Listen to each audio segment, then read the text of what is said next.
युधिष्ठिर ने पूछा, जनार्दन, मुझ पर आपका स्नेह है, अतः कृपा करके बताइए कि कार्तिक के कृष्ण पक्ष में कौन सी एकादशी होती है। भगवान श्री कृष्ण बोले, राजन, कार्तिक गुजरात महाराष्ट्र के अनुसार आश्विन के कृष्ण पक्ष में रमा नाम की विख्यात और परम कल्याणमयी एकादशी होती है। यह परम उत्तम है और बड़े बड़े पापों को हरने वाली है। पूर्वकाल में मुचुकुंद नाम से विख्यात एक राजा हो चुके हैं, जो भगवान श्री विष्णु के भक्त और सत्य प्रतिज्ञ थे। अपने राज्य पर निष्कंटक शासन करने वाले उन राजा के यहाँ नदियों में श्रेष्ठ चंद्रभागा कन्या के रूप में उत्पन्न हुई। राजा ने चंद्रसेन कुमार शोभन के साथ उसका विवाह कर दिया। एक बार शोभन दशमी के दिन अपने ससुर के घर आए और उसी दिन समूचे नगर में पूर्ववत ढिंढोरा पिटवाया गया कि हाँ, एकादशी के दिन कोई भी भोजन न करे। इसे सुनकर शोभन ने अपनी प्यारी पत्नी चंद्रभागा से कहा, प्रिय, अब मुझे इस समय क्या करना चाहिए, इसकी शिक्षा दो। चंद्रभागा बोली, प्रभो, मेरे पिता के घर पर एकादशी के दिन मनुष्य तो क्या कोई पालतू पशु आदि भी भोजन नहीं कर सकते। प्राणनाथ, यदि आप भोजन करेंगे तो आपकी बड़ी निंदा होगी। इस प्रकार मन में विचार करके अपने चित्त को दृढ़ कीजिए। शोभन ने कहा, प्रिय, तुम्हारा कहना सत्य है, मैं भी उपवास करूंगा। देव का जैसा विधान है वैसा ही होगा।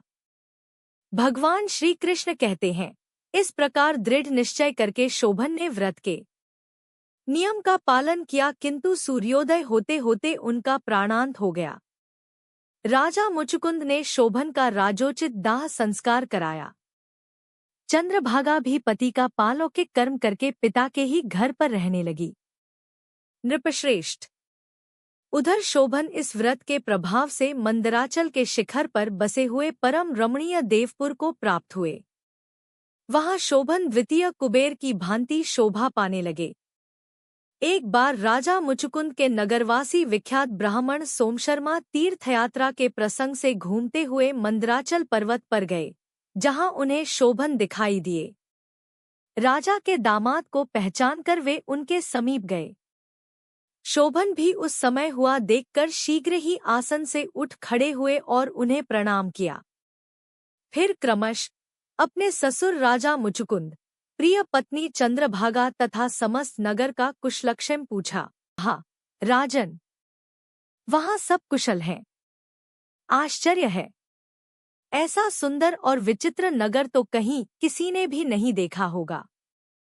बताओ तो सही, आपको इस नगर की प्राप्ति कैसे हुई। शोभन बोले, द्विजेंद्र, कार्तिक के कृष्ण पक्ष में जो रमा नाम की एकादशी होती है, उसी का व्रत करने से मुझे ऐसे नगर की प्राप्ति हुई है। ब्राह्मण, मैंने श्रद्धाहीन होकर इस उत्तम व्रत का अनुष्ठान किया था, इसलिए मैं ऐसा मानता हूँ कि यह नगर स्थायी नहीं है। आप मुचुकुंद की सुंदरी कन्या चंद्रभागा से यह सारा वृत्तांत कहिएगा। शोभन की बात सुनकर ब्राह्मण मुचुकुंदपुर में गए और वहां चंद्रभागा के सामने उन्होंने सारा वृत्तांत कह सुनाया। सोम शर्मा बोले, शुभे, मैंने तुम्हारे पति को प्रत्यक्ष देखा। इंद्रपुरी के समान उनके दुर्धर्ष नगर का भी अवलोकन किया, किंतु वह नगर स्थिर है। तुम उसको स्थिर बनाओ। चंद्रभागा ने कहा, ब्रह्मर्षि, मेरे मन में पति के दर्शन की लालसा लगी हुई है। आप मुझे वहां ले चलिए। मैं अपने व्रत के पुण्य से उस नगर को स्थिर बनाऊंगी। भगवान श्री कृष्ण कहते हैं, राजन, चंद्रभागा की बात सुनकर सोमशर्मा उसे साथ ले मंदराचल पर्वत के निकट वामदेव मुनि के आश्रम पर गए। वहां ऋषि के मंत्र की शक्ति तथा एकादशी सेवन के प्रभाव से चंद्रभागा का शरीर दिव्य हो गया तथा उसने दिव्य गति प्राप्त कर ली। इसके बाद वह पति के समीप गई। अपनी प्रिय पत्नी को आया हुआ देखकर शोभन को बड़ी प्रसन्नता हुई। उन्होंने उसे बुलाकर अपने वाम भाग में सिंहासन पर बैठाया। तदंतर चंद्रभागा ने अपने प्रियतम से यह प्रिय वचन कहा, नाथ, मैं हित की बात कहती हूँ, सुनिए। जब मैं 8 वर्ष से अधिक उम्र की हो गई, तब से लेकर आज तक मेरे द्वारा किए हुए एकादशी व्रत से जो पुण्य संचित हुआ है, उसके प्रभाव से यह नगर कल्प के अंत तक स्थिर रहेगा तथा सब प्रकार के मनोवांछित वैभव से समृद्धिशाली नृपश्रेष्ठ। इस प्रकार रमा व्रत के प्रभाव से चंद्रभागा दिव्य भोग, दिव्य रूप और दिव्य आभरणों से विभूषित हो अपने पति के साथ मंदराचल के शिखर पर विहार करती है। राजन, मैंने तुम्हारे समक्ष रमा नामक एकादशी का वर्णन किया है। यह चिंतामणि तथा कामधेनु के समान सब मनोरथों को पूर्ण करने वाली है।